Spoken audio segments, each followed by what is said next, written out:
curtains rise. New stories waiting behind our eyes.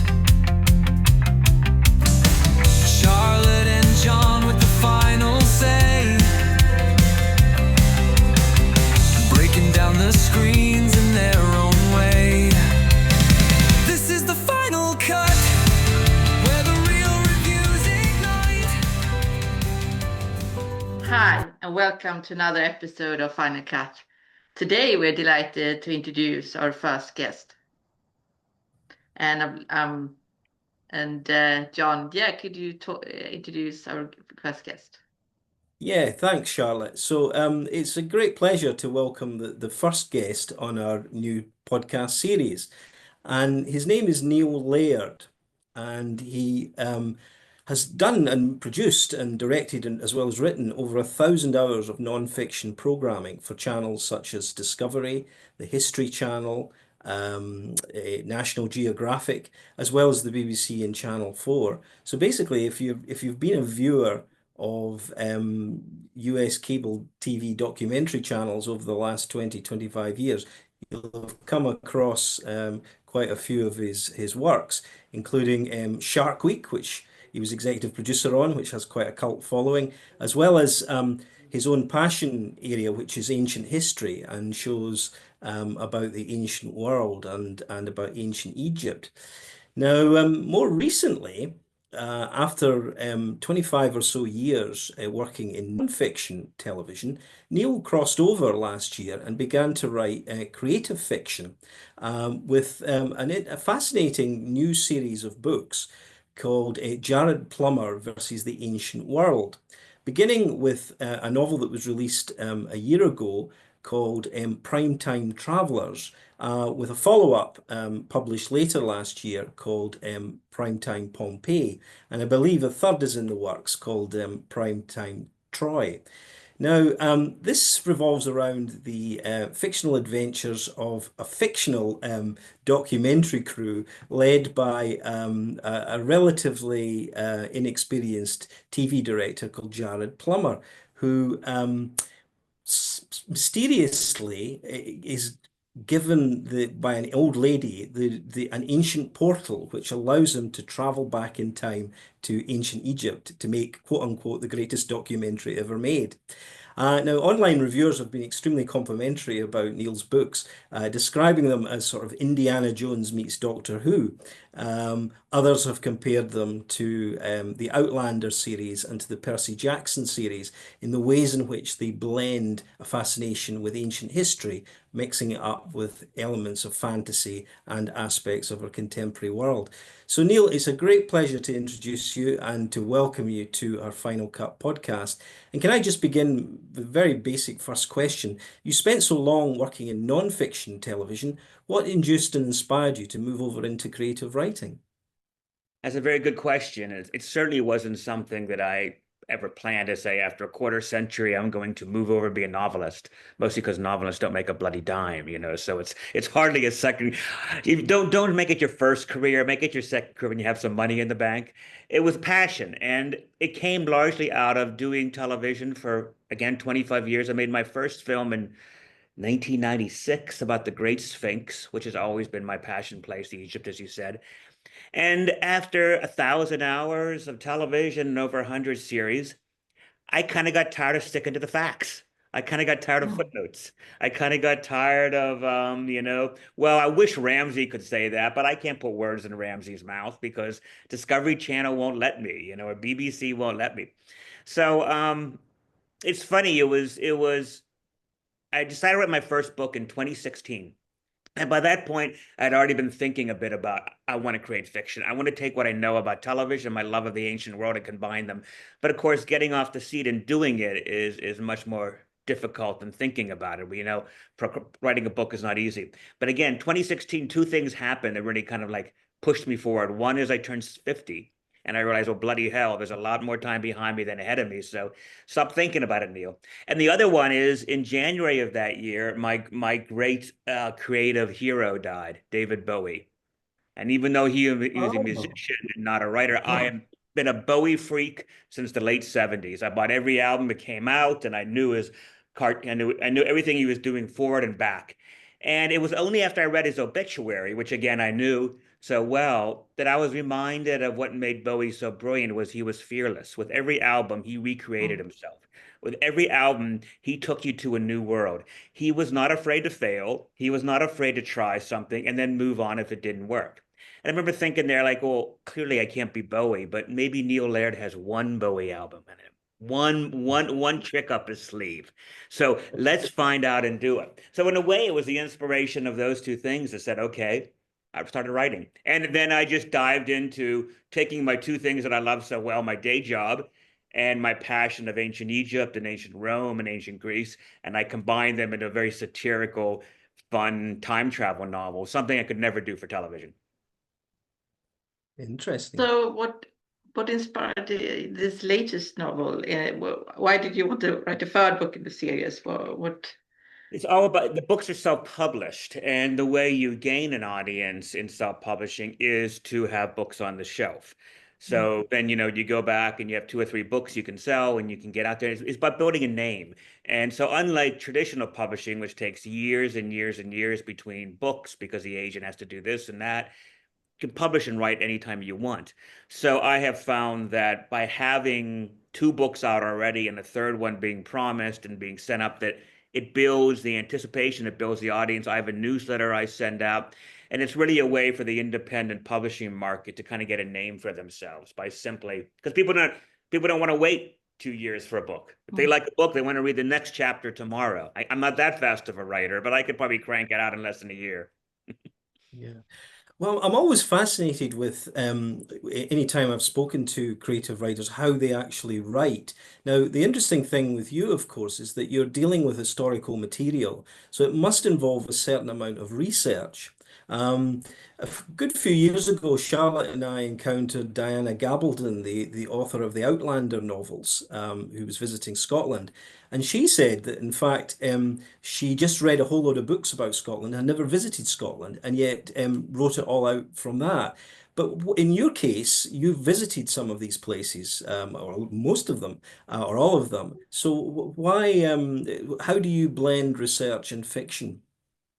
It is it's a lot of travel, but again, starting with Egypt was a no-brainer. The first book is Egypt, second book is Pompeii. And Egypt I know so well. I've been there a dozen times. I've shot a dozen documentaries. I mean, I've been there so many times. I just read books on Egyptology for fun. So I know, so it was easy for me. The research only came up when I had to figure out exact time period or things like that. And there are always little stories about ancient Egypt I would love to fictionalize. The world's first court case, the world's first strike, the world's first tomb robbers. All these things were fascinating. So I brought them into my book and fictionalized them. And then with the last two books, with Pompeii and with Troy, which is being written now, I rented a villa near the sites. So for Pompeii, I rented a villa near Sorrento, and I would hop the train every other day or so, and I'd wander around Pompeii, which I'd been to, but never as a documentary filmmaker, and just jotted things down. And then I would go back and say, oh, I love that, the villa of Julia Felix. I should make her a character. And then over a glass of wine back in my villa, Julia Felix became part of my book. And then last summer, I went to Turkey near the ruins of Troy and did the same thing. Wandered over Troy and try to follow where Achilles and Agamemnon went and where they did all their raids. So it just inspired me to live in their world, even though very little was left of Troy, very little was left of it. That muse, being along the Mediterranean, imagining seeing those ships sail up the Aegean, that stuff just fuels my creativity. And I wrote the book very quickly that way. Well, it certainly sounds as if you enjoy writing a creative fiction. It's not a chore. Oh, no, it can't be. I don't think if you're going into any kind of creative fiction or creative filmmaking, whatever, you better bloody well love it. A, because you won't get rich on it, but also, two, it's a lot of work. And you have to kind of let go. I mean, you have to not be afraid to fail. This first couple drafts are going to be really, really crappy. And you need your beta readers. You need people to say, Neil, this doesn't work, or you're repeating yourself. And you have to have a thick skin. But also, too, once I dive into it, it is so much fun to be lost in that world. My husband hates it when I start a novel. And he loves it and he hates it, but he loves it because he knows I'm happy, but he hates it because he doesn't see me. I get up at 5 a.m. and then, he'll come back in the afternoon. I have an empty pizza box on the floor and I'm still typing away. It's like I'm AWOL. I'm no longer there. And then I come up for ed in the evening. So it is a very solitary experience, unlike filmmaking, unlike television, which is very much collaborative. But it's also very much your own. I pour every line in those books, for better or worse, come from Neil Laird. Can I move you back a bit in time and look at your career? So what really inspired you to focus your career on historical documentaries? It's a good question, and one I've talked about in other podcasts. People were like, how the hell did you become such a, an Egypt geek or whatever? And when I was a kid, I really thought I would do feature films. I always loved the great historical epics growing up. The Good, the Bad, and the Ugly, The Seven Samurai, Lawrence of Arabia. These were my friends. I could watch them over and over and over again. I just love historical sweep that goes away. So I always thought that I would go to film school and, come out and become David Lean overnight and then, be that easy. So I went to film school and did not become David Lean overnight. I was a poor schlub holding a walkie-talkie on some crappy horror film in Queens at 4 a.m. so they didn't steal the grip truck, the lowest of the low. And working for my, $20 a day, whatever the hell it was in the late 80s. So after a couple of years, I became, that disillusioned. I just got very antsy. I realized, well, something's got to break. But partially the way I found history, which I didn't get growing. I went to a small Catholic school outside of Pittsburgh, Pennsylvania, a very small town, middle America. So except for Catholic education and the apostles, I didn't get too much ancient history, and that's questionable, So I had a lot of free time in New York waiting for the phone not to ring between horror films. And I started hanging out at the New York Public Library because it was free and air conditioned. I can get a book out and not pay for it. And for whatever, one day I picked up a book off the shelf about Neolithic man, about the rise of Neolithic civilization, which is something I knew nothing about, nothing. And so I picked it up and I read it there, went back to my, crappy little Manhattan hovel, and a penny dropped. And I just became absolutely enamored of this. I couldn't believe the rise of civilization. And I resolved to teach myself history through free books at the library. I certainly had the time. And so I gobbled up book after book after book. And then I got to Egypt and Mesopotamia and the Fertile Crescent, and I kind of got stuck. I became so fascinated by those cultures that I almost didn't want to go any further. So I just sort of said, well, screw it, I'm going to go backpack. So I backpacked through those worlds for about 8 or 9 months, seeing Syria, Iran, Turkey, Egypt, Israel. And if it's considered on a map, I saw it, Didn't go to Iraq because I think it was a bit dodgy then, as it is now. But then I came back with my head in the clouds. And I said, how can I do this for a living? Documentary filmmaking. So I went and got my master's degree in documentary, made my thesis about the Great Sphinx of Egypt. And I've been doing it ever since. And that's 30 years ago. Yeah. So that was from Columbia University, I think. You got the MFA, Masters in Fine Arts, is that right? Columbia College, Chicago. It's a smaller art school, yeah. Yeah. But yeah, And that's then Columbia, right? and then how did you make that leap? It's one thing, wanting to make documentary films. It's quite another to end up making them for Discovery, National Geographic, and History. How did you get It that was a bit of entry luck point and it was into a bit of a TV? passion, certainly both. But when I was at Columbia, I became close friends with another student named Hisham, who's from Cairo, still good friends. And his father was on the Antiquities Board at Egypt. So he was over at my house one day at an archaeology magazine about who built the Sphinx and why. And he looked at it and says, oh, my dad's involved in that. Holy shit, talking about another penny dropping.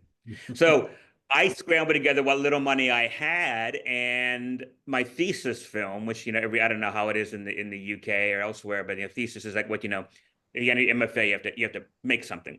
So mine was on the Great Sphinx of Egypt, and Hisham's father was able to get us into the Antiquities Board without the fees. So we flew to the Sphinx. We're climbing over the Sphinx, climbing the pyramids, all for free. Today it costs you like 10,000 pounds to put a tripod down. Something ridiculous. It's so freaking expensive. I was a poor student doing it for free. And I used the film school equipment, which wasn't allowed to be taken out of the city of Chicago.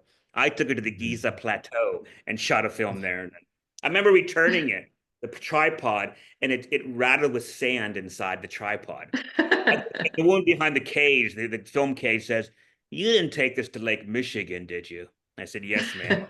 Took it to Lake Michigan. Brilliant, brilliant. But you still haven't answered my question. How did you get the break into institutional TV? Oh, I did. The Yeah. company? Well, no, luckily I was able to sell that film to the Learning Channel, my thesis film. I was working at a production company called Cartemquin, and again, more luck. There was a documentary that came out that year called Hoop Dreams. It's one of the best Oh, documented ever made. yes. Yeah. I was an assistant editor on Hoop Dreams, and so of Wow. course those guys were flaming hot. They were they were they were so popular after then. I got one of them to put their name on as an exec, so that got me in the door at Discovery and the Learning Channel. So I probably I would just been some poor kid trying to sell a film if it wasn't for the fact that I worked on Hoop Dreams and the exec of Hoop Dreams slapped their name on it and went to Egypt with me and got a free trip out of it and was a sound guy. So it all worked out well. So ever since then, so it was all a lot of it's luck, a lot of it's trying.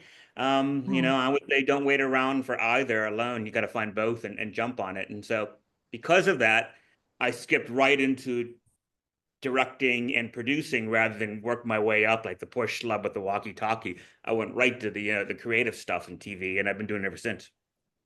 Wow. So Yeah. which one project you found was challenging, or what was the most? Did you have any not scary story about?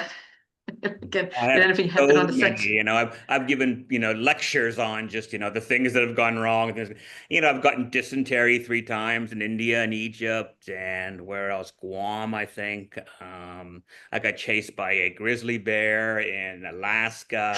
No, that was Wyoming.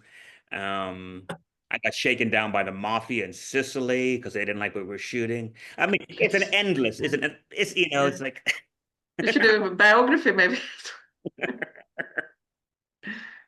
Yeah. I mean, it really is Indiana Jones with you, isn't it? Kind of has to be. Yeah, you got to fly by your seat of your pants. Yeah. Yeah, absolutely.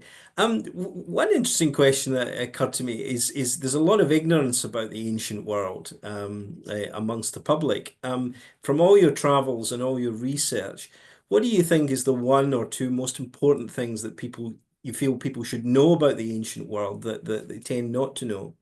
It's a good question. I would say one is they're not nearly as primitive as we think. We like to think, a lot of people like to think that history is, it's always going up, up, up. And you compare us to a Roman or Egyptian, they're just a bunch of Neanderthals. Not true. I mean, they were building aqueducts and pyramids, and, we can't figure out how to turn a computer on sometimes. So I'm not saying we're any dumber, but we're not any smarter. It's just that the cultures have changed. One thing that has become a real passion for me, and my books reflect this. In fact, one of the theses of my books, Jared Plummer and Kara, the director and cameraman respectively, are gay. And so after the first book, where it deals with Jared's coming out, they make a mission to tell stories of forgotten gays and LGBTQ people from the ancient past. And I did that because one thing I learned, particularly in Egypt and Greece and those places, is in many ways, it was much freer and more open sexuality, same-sex unions than it is today. It didn't have the negative connotations. It was just another part of life. So when people say that we're more open and more free today than we were, it depends what you're talking about. Yes, the Romans had slavery, but also you could be whoever you wanted and love whoever you wanted. So clearly, it's not like one wins and one loses, but particularly when it comes to sexuality and individual preference, they were much more enlightened than we are. So, yeah. So was it a sort of a choice by you to put it out as a talk about it in relation to the ancient world rather than speak about it in a modern setting, or is it because of your love anyway for the classics, and so there was natural step from that to then That I discuss? think, I'm much more interested in the ancient world than I Yeah, am sort of modern history. It's like not that I'm not interested yeah, in 20th century history, but I just love that part of the world, and I love to entertain and yeah. educate people about these forgotten cultures because we only know so little. People know so little about their world that's kind of my bailiwick and that's my passion. So it's a very natural thing for me to talk about these places because I have been in tombs. There's a great place in Saqqara in Egypt called the Tomb of the Brothers. And it clearly is two gay guys who were buried together. And it's the most lovely, wonderful tomb. And they're arm in arm the entire time. Their sarcophagus are next to each other. And the mere fact that they are buried in the shadow of the ziggurat or the step pyramid means that the pharaoh approved of it, because this is the most elite necropolis in Egypt. it was only called Tomb of the Brothers because in 1964, when they found it, homophobia was much stronger than it was in 3000 BC, and they couldn't possibly be two gay guys. It had to be two brothers. Someone even posited because they're so close together, they were Siamese twins, and that's why they're looking face to face, not because they're kissing, which they are. It's because they literally can't get away from one another. So those kind of stories makes me want to disseminate and reveal how the ancient world really thought, for whatever worth. It's just and it's coupled with the adventure, as you say, Indiana Jones. It's much more exciting to go back into the temples of the pharaohs than it is going back like a shopping mall in Queens in 1980 or whatever. It's it's more exciting. So I like might be a different type of excitement. Maybe. Definitely. Yeah, well, I know. Definitely. Now, of course, within your novels, it's not just the ancient world. You also have the scrapes of your TV crew, which could be thinly disguised in terms of the relationship Say to no the more. real world. There's a noxious TV host called Derek Dees, I think, in the novels. So can you comment about the way in which you've brought in the world of contemporary TV and how it's reflected in the novels? Absolutely. Look, I love TV and I'm still working in it, but definitely like any kind of behind the scenes, people love to know how that stuff is made. So I'm skewering television, I'm skewering how we make shows, and I'm skewering how we tell stories and create fantasies and how we pretend we're adventurers when we're not, how we pretend we discover things when they're already, discovered by archaeologists 30 years ago. We just like them better. So I kind of want to have a little satire on my business as well. And again, I think there's some great stuff on television that's done, but people love behind the scenes, and I've had some great stories to tell about the people that I met. All the names have been changed, and there's no one person as keyword. It's just a hodgepodge of all the things that I have done, and created little archetypes, and it's fun because I can dip into. Is there any story you care to share with our viewers with anonymized or not? Yeah, probably because I'm in the business, I shouldn't share that. But let's just say that if you read the book, it might be over the top a bit, but it's not too far from what some studio heads and things like that are like, and how we're expected to act. One of the places that one of the kind of people I wanted to go after there's a series over here called Ancient Aliens, and I haven't worked on it. I don't know if you get it in the UK, and it's just a load of rubbish We about do. people. Yeah, then they know it's junk, and it's been on, but it's also one of the most successful shows on whatever network it is. More power to the people that are working on it. But I hate the paranormal. I hate people saying the pyramids were built by lost civilizations and all this rubbish. We call them pyramidians in my line of work. And so the crew is kind of working on one of those silly shows. So it was their eye-opening experience to go from kind of like being sort of craven hacks to having to get the hell out of ancient Egypt before Ramsey the Great kills them. So in a way, it's kind of parodying those people who think they have all the answers and they don't know anything. And they get back and say, holy shit, okay, this is more serious than I thought. Yeah. So yeah, it really focuses the mind when you're being chased by Ramesses the Great, doesn't it? So in that sense, this I have noticed this as well on those shows, because we get them in the UK as well. We get the channels National Geographic, Discovery, the History Channel in particular, and it's all full of these titles, mysteries, ancient aliens, as you say. There seems to be a lot of trying to sell documentaries on mystery, and it's not too far to leap to the paranormal, as you say. So, do you feel that this is a real negative trend now in trying to get good documentaries onto these US channels? You've got to kind of wrap it up in some kind of mystery nowadays. Yeah, I wouldn't say it's a trend because it's been around so long. I mean, they're doing that stuff in the 70s with TV shows called like In Search of about Bigfoot and, Chariots of the Gods. So it's nothing new. I think it's frustrating when I talk to people and I'll meet somebody somewhere and they say, "Oh, you work in TV. Is it true the pyramids were built by levitation, or is it true that the Sphinx was built by aliens or whatever?" And I have to roll my eyes because these are things that they see and these are things that they glob on. Now, there's other documentaries out there, and the BBC and PBS and Discovery sometimes do some great stuff. So it's not like everything has to be the paranormal, but those things, whatever reason, people like a conspiracy. People like mystery. Even my shows, if I do one about Looking for Ancient Troy. It'll still be The Mysteries or Secrets of Troy. We'll still slap a title like that on it because that's how you get eyeballs. And even as you write a show, have to be, it can't just be a question of let's talk about an archaeological site. It has to be what happened here, how did they die? People love questions, and that's okay. That's a framing device, but I do think they can often spill into just kind of creating something that's not true, and we call it false jeopardy, or where you just kind of create some idea that isn't there but allows people to keep watching. Particularly in American TV, where you have 5 commercial breaks, you got to make sure people don't skip out over the commercial. You have to tease at the end. When we return, Can I just ask you, your mom.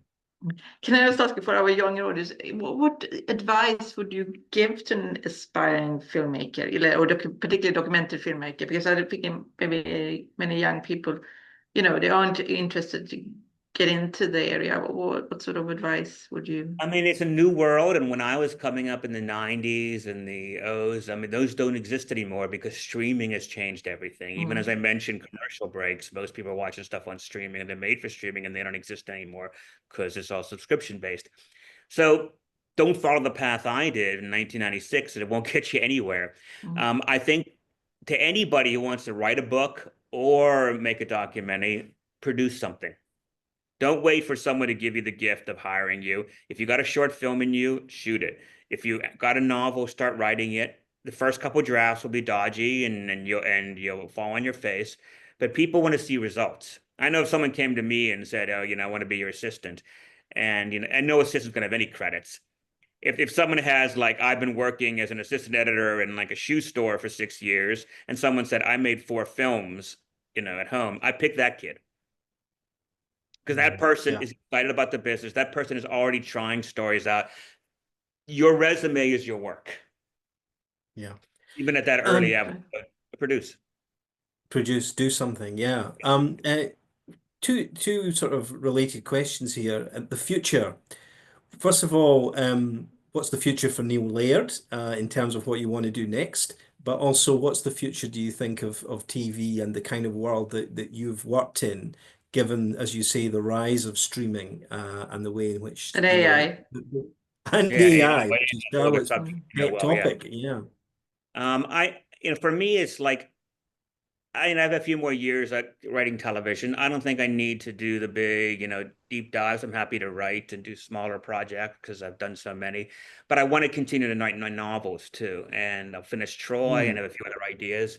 My husband and I want to retire somewhere with a Mediterranean sunset view, maybe over a ruin somewhere, in the Eastern Mediterranean. And that's our goal and our plan now. He's much younger than me. He's 10 years younger, so won't be anytime soon. But that I love to write. And if I can keep doing some smaller project to keep that going, then I'll do that. And part of it, and that kind of dovetails with the second question, is television is very dying. Certainly for people in my age, in the 50s, with ageism, it's a different world than when I did it, and because there's less show. Entire network. I lost my job at Discovery because my entire network, Science Channel, went away. Like 40 of us got laid off in one day. Yeah. 800 people that got laid off. Other networks, entire networks went away. So that simply means not only just the exec jobs at the network that I had, but also that means less product, less production, and therefore less people needed. So I always things on LinkedIn about people who, who are sound guys or graphics guys in Hollywood for 20 years, and now they're bagging groceries at Trader Joe's because it's the only job they can get. So it is a very, very tough time, a time of transition. I don't know where it's going to shake out, but I do know that it's not going to go back to the way it was the halcyon days where it was so much production going on in LA, New York, and London, 3 cities I would work in, that people are going to have to reinvent themselves. A lot of people are. Yeah, we certainly saw that when we visited LA, that there appeared to be a lot of, we visited first 15 years ago and then this year, last year, and there seems to be that almost a lot of productions have actually left Hollywood and a lot of films were actually shot overseas. Yeah. I mean, everything's changing, and it's a question of where they go and what they make. And viewer tastes are changing, not just streamers, but I do these 4-part big series on Pompeii or whatever, and now people are happy to watch a 10-minute YouTube or a 4-minute TikTok or whatever and get their information. So the younger generations aren't going towards those classic blue chip David Attenborough like documentaries like they used to. And I'm not sure they're going to come back. So again, even the art form that I have spent 3 decades in may be on the way out, with a rare exception. And we haven't mentioned what Charlotte touched on, given her own passions for it, is AI. Could we have a future in we'll leave which, that another one, you know, but it's I all produced by AI?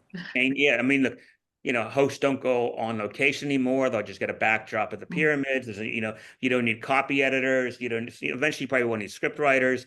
There's so much of that stuff. The knock-on effect is only beginning to be seen. With my books, it's very interesting because all my books, of course, are written by my human, my computer. But when you go online and stuff, they make sure that there's no AI in your book cover. You haven't done any of this stuff. And it's hard to police. You can see people are really sort of circling the wagons and making sure we try to take care of our own, because particularly with self-publishing, if you can crank that stuff out, and if people don't care about quality, you can, write 6 books a week and get it out. And if that stuff starts to take on, again, the knock-on effect is less and less jobs and less opportunities for creative writers. So that world it obviously makes our life easier, but in terms of how we create and how we gather information and all that stuff, we're only beginning to see. Yeah. So with your coming book, do you think there will be more? Okay, so you're on the third one. Can you foresee a whole series of this? I don't know. I mean, I think. Or do you have any other projects in? I mean, I have other ones lined up. I had 2 other books that I tried to get a traditional agent for and couldn't. I might go back to one of those and self-publish those, or write something else, a series. It's hard to know. We'll see how well Troy does, and we'll also see if I'm still interested in it. And I kill off one of the main characters in the next book, so maybe that's the end. I won't tell you who. You have to wait until it comes out. But you heard it here first. Maybe that's my mind telling you, okay, I'm getting sick of these characters. I don't know. So we should mention this third book. When is it due out, Neil? Good question. What I'm taking off to Italy tomorrow for a few weeks and do some writing, even though it's on Troy. And then I hop on a project back here in the States, TV job. So I think when that wraps in August, I'll probably head back out to the Mediterranean somewhere and finish it. So hopefully early next year. Brilliant. And well, the best of luck with that. Thank you. And the final question here. So what is there something what would you have told your 21st-year-old self, or when you were young? Is there something you would have told, or something you would have done differently, or? Good question. I think, I leap before I look even then, like with the Sphinx, and then, maybe I would have written that book, when Bowie was still alive, rather than afterwards. But again, I think, I've already said, I think don't wait. Don't be afraid to fail. We're all so terrified, particularly in this age where we can get shamed so easily on social media. People can jump on you. It's not easy. You have to have a thick skin. And so I think, if I told myself that, I said, don't wait, just do it. And is there anything else you want to leave with our viewers? And also, how can they get in contact with you if they would, or they can read, of course, buy your books, but is there any other way they can? I have a newsletter, my website, neillaird.com. You can sign up for my newsletter there. Every couple of months, I send out links and conversations about both television and my books.